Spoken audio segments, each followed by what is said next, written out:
Hey everybody, it's your buddy Beard Grizzly. I know it's a silly feeling, but it feels like I'm running out of time to cover the new comic that we've been graced with over the last week. The lead up to Warmind has given me a large inundation of work and lore to consider, debating new points that expand on or change our perception of the lore we have in front of us, even stuff that's about 3 years old. So it's been a very busy week trying to take it all in, plus, life stuff. There's a few finer points that I'm not going to touch on today because I feel they require a bit more serious and in-depth looks. Talks of retcon have hit again, and I want to review information before I fully know where I stand. But before I keep going on with that tangent, let's look into the comic Warmind, Episode 1. I'm going to go page by page, so let's open this up and get into it. Page 1 itself is a major surprise and covers more than the whole of Fall of Osiris did within 2 issues. That being said, it warrants its own video. I'm not kidding. If you feel like reading over the entry and looking for some connections, I'll give you a few references here ahead of time. For Grimoire, look up Rasputin 4 and 6, along with Ghost Fragment Mysteries. There are several pieces of vocab to reference throughout the whole of Rasputin's Grimoire category, but I do hope to get that video to you in a hurry, or at least get it produced quick and accurately enough. That being said, let's move on to page 1. I will say, though I liked this comic as a whole, there isn't as much to extrapolate from the panels provided, like there was in Fall of Osiris. That's not to say the comic is devoid of detail, but when most of the backgrounds we see is ice and snow, well, you get the picture. Right away at the top of page 1, we're given the location that at least most of the comic takes place in, the Arcadia Circle, or as we know it today, the Arcadia Planitia.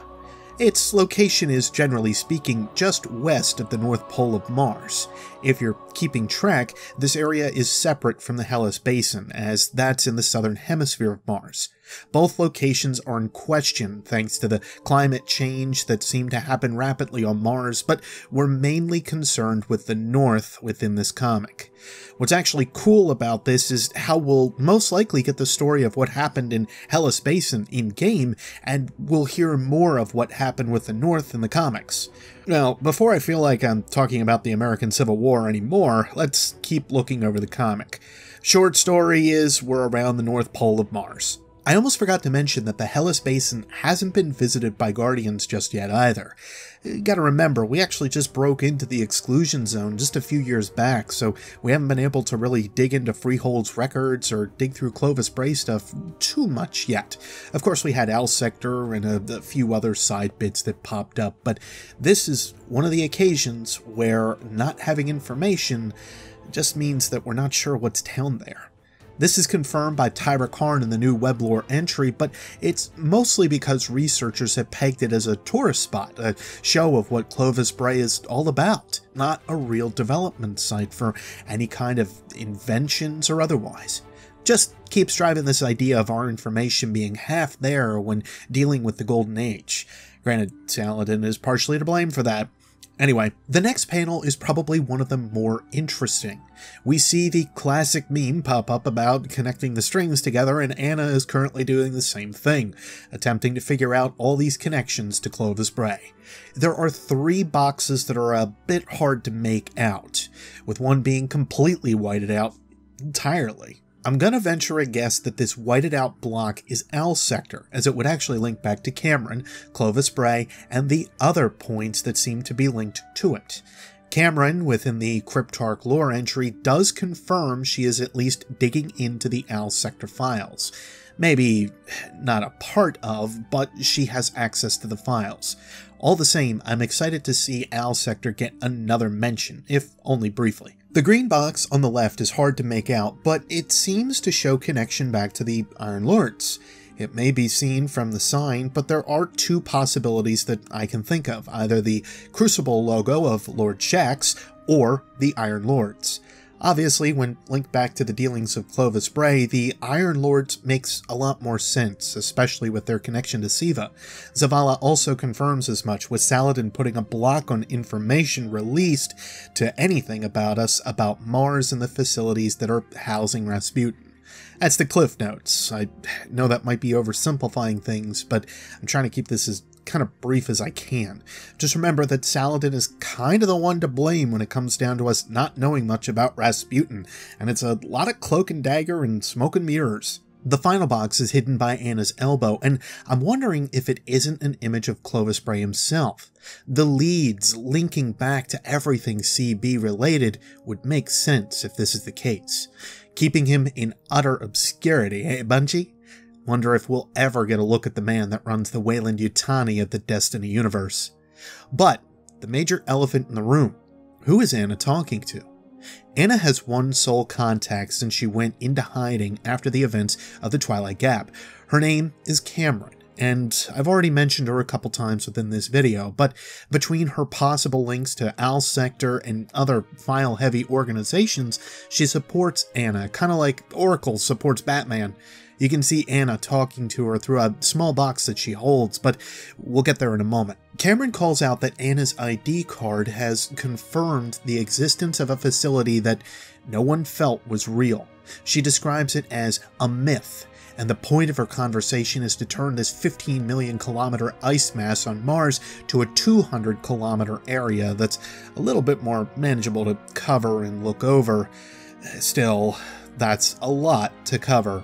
Jinju, the name of Anna's ghost, points out that they could literally walk right over the facility that Clovis Bray could house, but thanks to a cache of Braytech supplies found on Venus, Anna seems to have the jump ship she came into Mars with, and the mysterious eyes she sports, able to see heat signatures and creating issues for Shaxx in the Crucible. All hacks, Anna? Come on. That being said, I'm seriously wondering the extent that these eyes can work, if they are limited to just Clovis Bray or Ishtar facilities, but I more so think they aren't eyes, but rather a pair of contacts. Today, we're working on contact lenses that are able to check blood sugar levels and gauge heart rate. We're also seeing the ideas of augmented reality, or AR, taking over the wearable space. As science fantasy might go, it's not out of left field to suggest these are contact lenses over Anna being a highly developed exo. To me, it makes a lot of sense, but they might explain them with time, and I could be completely wrong, just to throw it out there. We also got a very good look at the box that Cameron is able to communicate with Anna from. Keep this in mind as we go along, as it is a topic of debate I'm having with myself right now. Page 3 is interesting on two fronts. We see these frozen-in-place images that are stopped mid-walk. We could definitely see this with the legs seen in the front of the panel, as they both seem like they're about to be making that next step. Something froze these bodies, and quickly. But now we have to think and ask the question, what are they? Are they exos? Are they frames? Personally, I'm more inclined to say exos. The leg that we see here on the front just seems to be a good bit thicker than most frames' legs do, but that could just be artist interpretation. The other piece that swings it back to them being frames is the one in the very background, showing a type of armor pad on the shoulder. We see these fairly commonly with frames already in the tower, especially Shaxx Redjacks. Jury's out on this one for now, I guess. Maybe we'll get some kind of hint as to what's going on here. I do find it interesting that they might have hinted towards a possible battle, but they kind of quickly clear this up by saying it was more of an evacuation. So it could have been an attempt to get some people out of Mars and make sure that they don't get flash frozen, but who knows for sure. After Anna hears a screeching noise, which we'll find the source for soon enough here, she produces the second show of her equipment. Since we don't see the signature rifle we've seen her with all the teasers. The weapon she has is one of the biggest mishmashes we've seen so far. It's a sidearm hand cannon, and there are three main features to call out. Big ones, in fact. First is the section right by the barrel. It's very hard to see, but the markings of CB can be made out, pretty well engraved into the actual gun itself, indicating this is a Golden Age weapon made by Clovis Bray. This isn't out of the ordinary, as we've seen a few weapons that are from the Golden Age, but this is backed up by the bottom of the weapon, where this looks like the cartridge that is used by Sturm. The design is almost uncanny in its similarities. In fact, it's almost like someone just cut the barrel off of Sturm and modified it to a 6-shooter instead of a cartridge loader, though the size of this weapon is more for close-range self-defense. This suggests the weapon is from the cache Anna found on Venus, along with the jump ship and her possible eyes, quote-unquote. The last piece of interest is more of a side dealing, but if it means anything, the filigree on the revolver cylinder looks very familiar. I'm not jumping to any conclusions, but Tex Mechanica could have at least taken the filigree as designed from Clovis Bray or others. Anyway, cool looking sidearm, hope we get to see this thing usable in game. The next page is confusing. Anna is apparently able to translate these Red Legion COBOL, as she mentions that they are, in fact, of the Red Legion. Gull himself is mentioned and clearly heard and seen in English, but Red Legion isn't at all. For a bit of help with this, however, the text can be translated by flipping it upside down and backwards. It reads, "Push, you dogs, put your backs into it. Whatever secret, whatever power is hidden within this ice belongs to the Red Legion. For glory, for Gaul." The first one that I had actually seen that had translated this was just me doing a quick Google search, by the way, and it was a Reddit user by the name of Dobby Rams. I'm not sure if anybody else had translated it earlier on. I can't find anything else otherwise to point that out, but I did want to give credit where credit was due. I'll try to get a link, if I remember, to the Reddit post in the description just so you guys can kind of take a look at it. But anyway, let's move on. Thank you, Dobby, again for all that. We do see that the Cabal are also drilling here, which isn't helping the ice stay intact at all. I wouldn't put this as a point of the ice melting on a widespread level, but it doesn't help the situation, I'm sure. Especially with how much heat these drills expel, especially when Anna blows one up. Oh, right, Anna is also still using her signature golden gun that we know of from some old mentions with Shaxx at Twilight Gap. Additionally, Anna is also wearing her signature cloak that you can get from various means in Destiny 1, called Strength of the Pack. We're still not 100% sure if this is entirely related to the Iron Lords, but I'm more apt to say that that wolf is this wolf, and the one on her pauldron is still a bit different. Still, a major question that I've had since the start of the comic is time. When does this take place? We get our answer with the next panel. The light is drained from both Anna and Jinju, and to our knowledge, there's only one event in recent past that would cause that. The Traveler is bound at this moment. Her golden gun fading back to the sidearm she wields, the Cabal hound chomps down on her arm before Anna delivers one desperate shot into its mouth. Having survived this battle and realizing she's mortal with all the limitations that come with it, we get a couple of confirmations about Jinju's abilities out in extreme conditions. One major one is a ghost is able to keep a guardian at peak performance, both in healing them and keeping them warm, and possibly cool. So a ghost is a portable space heater and air conditioner? That's handy. We also get a solid look at Cameron's comm box, holding a small hollow emitter and a few other doodads. I don't see an obvious antenna on this thing, but even on police portables and radios today, antennas are getting smaller and smaller for newer systems. Granted, the 800 megahertz systems I've had experience with are still about 3/4 foot long antennas, but the actual pickup is around 3 inches long and is getting smaller. Being that I'm okay with dealing with the thermal sensing contact lenses, who knows about a box that can transmit through subspace, unless it isn't actually transmitting through subspace. Now, this is tentative, but things don't feel right with Cameron. I don't know how else to really put it. The line on this page is where things kind of come back into focus with her, but it's the only instance that makes me think that things are normal and Cameron isn't just stuffing her consciousness into this tiny box. Anna says, "The irony of all of this is that I kept telling you I couldn't bring you because it was too dangerous. Only a guardian could survive the dangers of Mars." Meanwhile, Anna has lines that say things like, "For what you've done, I have to make this happen." If Anna were to be sending out subspace messages, our ghost has seemingly been the only one to connect us together. And that goes along with Ulantan's theories about all light being linked over space and time. Meanwhile, if this computer is able to do the same thing and just as a communicator, then okay, moving on.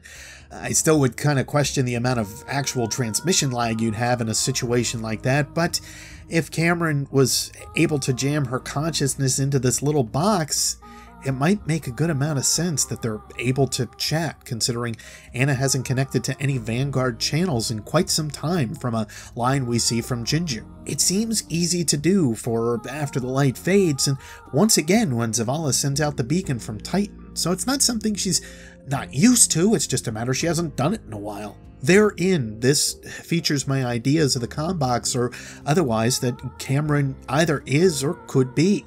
Zavala and the other communication and environmental projections are done by Jinju, while Cameron is only projected from this small box.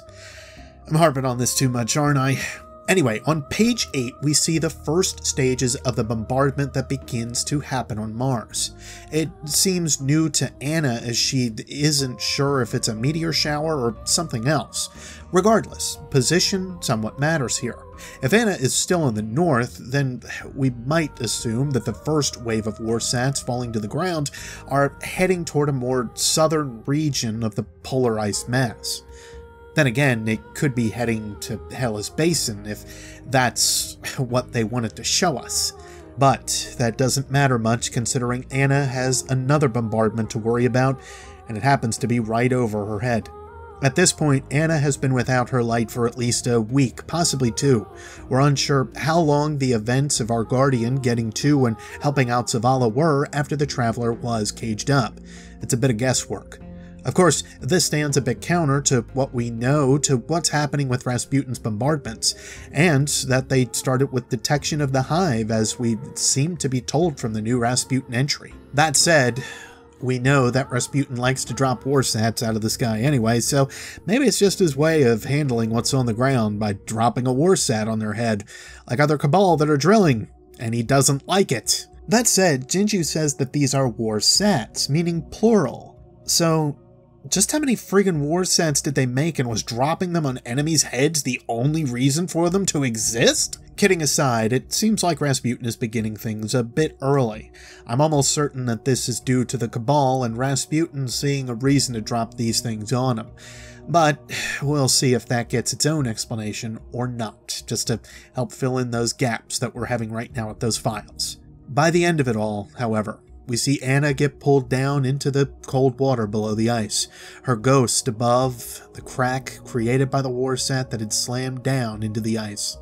Unbuckling her famed strength of the pack, she tries to swim to the top, but is overtaken by the depth and lack of air in her lungs. Cameron, she says, before passing out under the water. Ending on that final note, we already know that Anna is still alive and very much okay. She replaces her cloak to be something a little different, but we still don't know about this northern facility and where she gets her signature rifle. And before anyone asks, I do know the name, but I'm leaving it in obscurity for those that want to keep a little bit more secret within the next, well, really day before the launch is here. There's still that pesky Rasputin monologue to talk about at the beginning. I'll see if I can get my thoughts released on that, well, at least sometime soon after Warmind here, since my release schedule is even a little on the crazy side right now. Overall, I really enjoyed this issue. I really think this is a better direction than what we had before, and one that gives me a bit of hope that there's more oversight in the projects. I'm still really miffed about the tone and direction that Fall of Osiris went, so just gonna throw those feelings out there. I do hope to see the tale continue like this, giving up more of the story that we don't see even told to us through lore tabs at all in-game, while serving to expand on the unique perspective that is Anna Bray's story and her lead-up to the Bray Tech facility on Mars. But we're going into some exciting times once again, Guardians.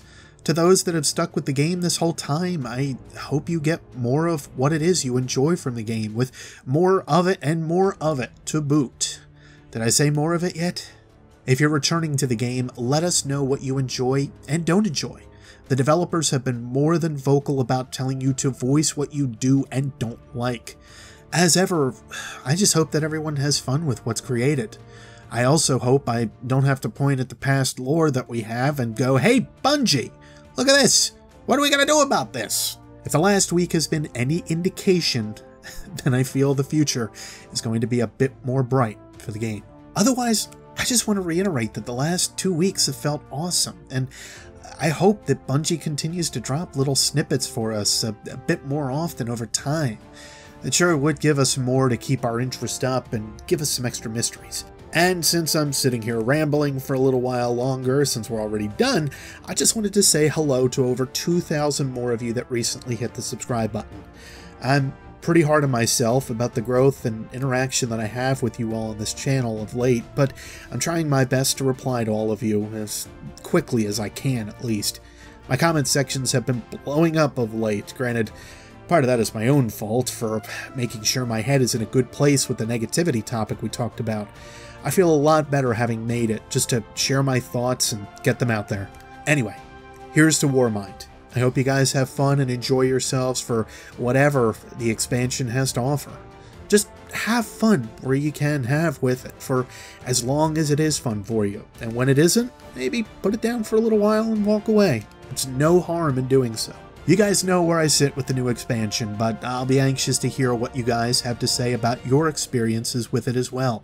I'm possibly going to have a playthrough posted here for my own archival purposes, while also being able to actually play the game between work and other elements happening within the next week. Possibly two.